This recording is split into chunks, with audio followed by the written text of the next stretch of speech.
अस्सलामुअलैकुम वरहमतुल्लाहि वबरकातुहू।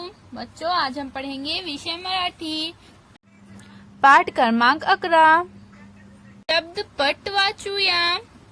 तो यहाँ पर बच्चों हमें ये शब्द पट दिया गया है, हमें इसे पढ़ना है।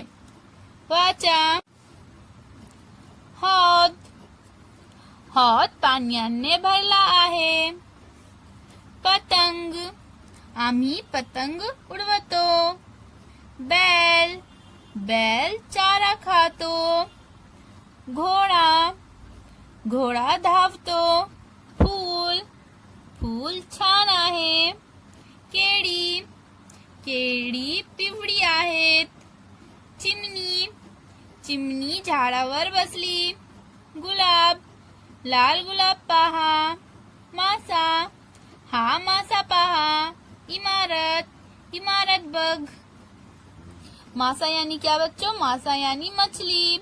गुलाब, ये गुलाब की तस्वीर है और यह है इमारत। चिमनी, चिमनी यानी क्या बच्चों? चिड़िया। केड़ी, केड़ी यानी केले। फूल, ये फूल की तस्वीर है। बैल, और ये तस्वीर बैल की है बच्चों। घोड़ा, पतंग, और ये तस्वीर है हौद।